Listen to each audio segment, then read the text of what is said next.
Hello! You are watching the Video Voters Guide, organized by the League of Women Voters of Portland. We are in the studios of Metro East Community Media to talk with candidates running in the November 2020 general election. All candidates who filed for this race were invited to participate in the Video Voters Guide. However, there are many reasons during a campaign why a candidate may be unable to appear. For comprehensive coverage by the League, including information on candidates who might not have been available for a video interview, visit vote411.org. Information is available in both English and Spanish. Candidates may choose to include additional information on Vote 411, such as their own YouTube videos. Watch, share, and be an informed voter. Hello, this is Colleen Shoemaker from the League of Women Voters of Portland, and with me today is Travis Stovall, running for Gresham Mayor. Welcome, Travis. Why, thank you. Thank you, Colleen.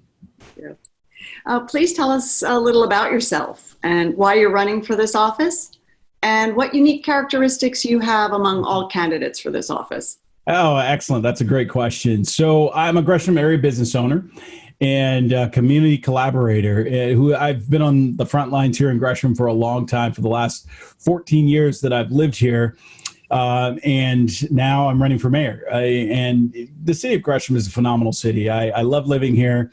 I've lived in the region for the last 20 years, leading fast growth projects in the private and the public sector, including managing Adventist health clinics as we've expanded across the region here in the Northwest, and helping dozens of struggling businesses in the region turn around after the Great Recession. So I did business turnarounds to help businesses that were struggling and some failing find their way. So I've dedicated my career to uplifting and unifying communities from my time on the TriMet Board of Directors, which I still sit, on the Oregon Small Business Advisory Council, and then actually for about 8 years as the executive director of East Metro Economic Alliance. Really has just been really focused on uplifting Gresham in this community.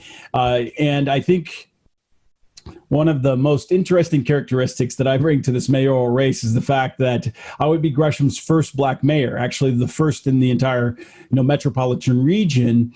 And at a time when this is happening across the country, where folks are looking for opportunities and equity to allow Black and brown leadership, this is important. And that's an important and critical concept that allows me to lean into the situation that's going on nationally. So I'm not just interested in utilizing this as the next role of my political career. I'm really truly about serving the residents of Gresham to ensure that everybody has an opportunity as we work towards rebuilding our community after the COVID-19 situation. Mm-hmm. So what would be your top 3 priorities as mayor? Well, first and foremost, as I just referenced, the COVID-19 situation is critical, and we need to be able to develop and implement a sustainable and comprehensive COVID-19 recovery plan that ensures that no one is left behind and no one falls through the proverbial cracks. My most fundamental responsibility to the residents of Gresham will be building back to a place that is better than where we were prior to this pandemic that is wreaking havoc on both our city and our economy, so that is really the number one critical concept that we need to focus on. Secondly, small business. Small business is the heartbeat of our city and our region, and we'll need to work to ensure that we continue to create opportunities for growth, expansion, local job creation. Those are all critical to our folks here in Gresham. And that has been the forefront of the work I've done on behalf of Gresham for the last 10 years or more, and will continue to do as we move forward. Lastly, I want to make sure Gresham is an affordable place for everyone to thrive and raise their families and contribute to our communities. So many of our newer residents have been pushed out of our neighboring communities and neighborhoods, and because of those inequities that have existed in those areas, we want to ensure that we support the diversity in our community and have opportunity for all. As a community, we need to dig deep, and we need to make sure our community development yields housing, both rental and home ownership, critical, that is actually that's affordable at all levels. Mm. Well, the third question I was going to ask you is about the COVID recovery, and you've pretty much answered that. Mm-hmm. But one part of it wants to know how you think you would deal with the reduction in city revenue to meet those goals that you outlined. So there's a little bit of complexity to that question, Colleen, because ultimately we don't really know when we're going to be post COVID-19, which is a challenge. We potentially have some things potentially coming this fall from the flu season and potentially maybe some resurgence of the COVID-19. But ultimately, we must be prepared to stand by our small businesses and critically lean into these key situations as we look to deal with all the things that happen and will happen as a result of the pandemic.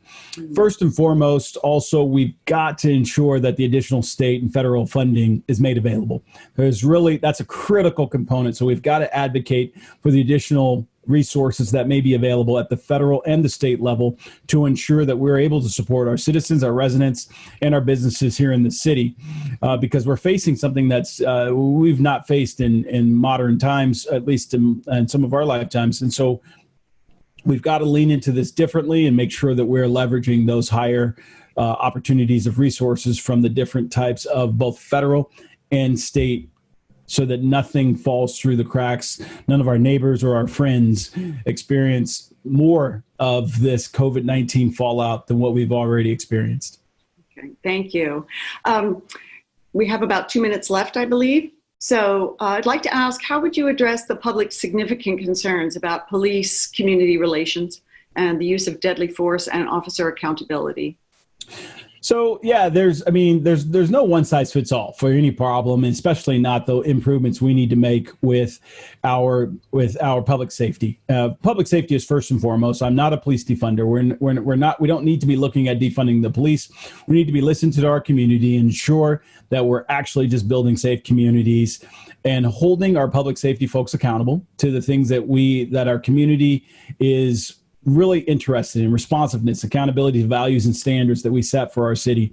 And as mayor of Gresham, I look for us to become a regional leader in what's going on in our community-focused public safety program, which we made significant advances in recent years, and we'll continue to make advances. And so we must lean into this, but we also have to be inclusive in this conversation to make sure we do it right. Okay, we have just about 1 minute left. One last question. How would you strengthen Gresham's working relationships with surrounding jurisdictions on issues such as transportation, policing, social services, and the economy? So another excellent question. We start with just a great foundation. Mayor Bemis and former Mayor Bemis and current Mayor Carolyn Eccles have done great jobs of getting us connected to the regional cities, the regional organizations such as Metro and Multnomah County. That's the exact work that I did at East Metro Economic Alliance for 8 years, is to bring all of those entities together to work together for the exact things you just referenced: economy, policing, ensuring that we've got adequate transportation. We'll continue that great work. It produced what we call the East Metro Connections Plan. It was the outcome of 3 years of just hard work and hard focus to get a comprehensive transportation plan from I-84 to Highway 26. All 4 cities, Multnomah County, Metro, ODOT, all came to an agreement of the proposed ideal solution. That took a lot of great work from a lot of great people. We'll continue that type of relationship building as we move forward. That's great. Thank you very much, Travis. It's been very nice to meet with you. Thank you. Colleen, thank you very, very much. All right. This has been the Video Voters Guide. Thank you for watching. The general election is Tuesday, November 3rd. The last day to register is October 13th. Remember to mail your ballot a week ahead or visit a ballot drop location. Be sure to inform yourself about the candidates and ballot measures and exercise your right to vote.